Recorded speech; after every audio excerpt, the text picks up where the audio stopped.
ng mga alagad ay magiging delikado para sa iyo kung babalik ka ng Jerusalem. Maaring mapatay ka nila doon. At sabi ni Tomas, ito yung katapangan ni Tomas. Sabi niya, para saan pa? Sasama na tayong mamatay sa kanya. Sabi, kung mapapahamak siya, sama-sama na tayong mapahamak. Ganon katapang si Tomas. Pero tayo bilang tao, ang nakikita lang natin ay yung masama. Yung masama sa isang tao, yung kapintasan. Nagduda si Tomas dahil sa patuloy yung pagsisearch ng kanyang pananampalataya. Kaya nagduda siya. Gusto niyang mapatunayan na talagang si Jesus yung kanilang nakasama.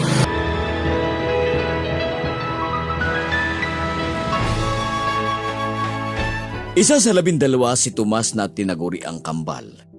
Hindi nila siya kasama nang dumating si Jesus, kaya sinabi sa kanya ng iba pang mga alagad, Nakita namin ang Panginoon. Maliban lamang na makita ko sa kanyang mga kamay ang bakas ng mga pako at maipasok ko ang aking daliri sa bakas ng mga pako. At maipasok ang aking kamay sa tagiliri niya, hindi ako maniniwala. Makaraan ng 8 araw, muli na namang nasa loob ang kanyang mga alagad at kasama nila si Tomas. Dumating si Jesus habang nakasara ang mga pinto at pumagit na sa kanila at sinabi niya, Sumainyo ang kapayapaan. At sinabi niya kay Tomas, Dalhin mo ang daliri mo rito at tignan ang aking mga kamay.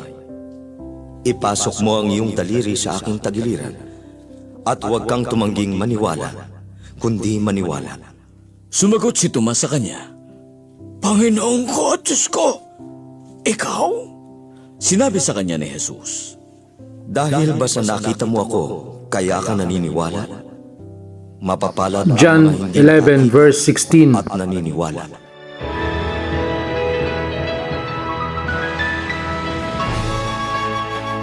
Gandang araw mga kapatid, ang ating banal na ebanghelyo ngayon ay si Doubting Thomas. Si Tomas ay sinabi niya na hindi siya maniniwala na nakita nila ang Panginoon kung hindi niya may papasok ang kanyang mga daliri sa kanyang palad. Masamang naging pagkakilala natin kay Tomas dahil nabansagan natin siya na Doubting Thomas. Pero kung ating matatandaan, si Tomas yung nagyaya sa mga apostol na sumama sila kay Kristo nung pabalik na si Jesus sa Betania para dalawin yung kanyang kaibigan na may sakit, si Lazaro. At sabi nga ng mga alagad ay magiging delikado para sa iyo kung babalik ka ng Jerusalem. Maaring mapatay ka nila doon. At sabi ni Tomas, ito yung katapangan ni Tomas. Sabi niya, para saan pa? Sasama na tayong mamatay sa kanya. Sabi, kung mapapahamak siya, sama-sama na tayong mapahamak. Ganon katapang si Tomas. Pero tayo bilang tao, ang nakikita lang natin ay yung masama. Yung masama sa isang tao, yung kapintasan. Nagduda si Tomas dahil sa patuloy yung pagsisearch ng kanyang pananampalataya. Kaya nagduda siya. Gusto niyang mapatunayan na talagang si Jesus yung kanilang nakasama. Pero yun nga, yung naibansag sa kanya, yung Doubting Thomas.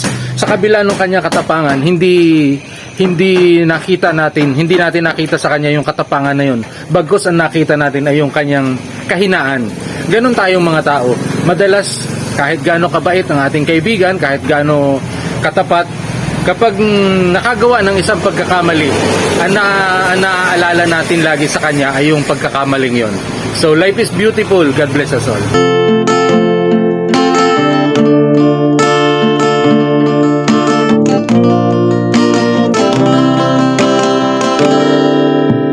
Nais ko nang pigilin ang ikot ng mundo. Nais ko nang limutin ang oras ng buhay ko sa magdamag na pagluha ang aking kapiling. Di mapigil ang abdi at sakit ng damdamin. Paano na ang buhay ko kung ayaw ko nang baguhin? Ang natitirang pag-asa ay ayaw ko nang isipin.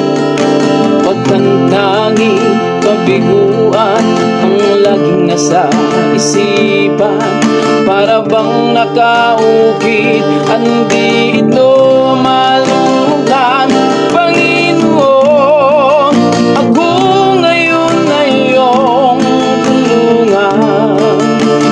Abutin mo ako pagkat di ko na ito makayanan.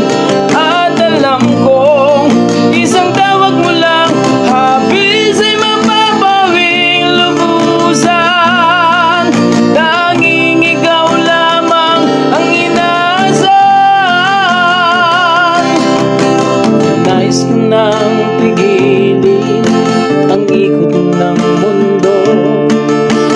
Nais ko nang limutin ang oras ng buhay ko, sa magdamag na pagluha ang aking kapiling. Hindi mapigil ang hapdi at sakit ng damdamin. Paano na ang buhay ko kung ayaw ko nang baguhin? Ang natitirang pag-asa ay ayaw ko nang isipin. Pagkantanging kabiguan ang laging nasa isipan, para bang nakaukit at hindi ito malulutan. Panginoon, ako ngayon ay iyong tulungan.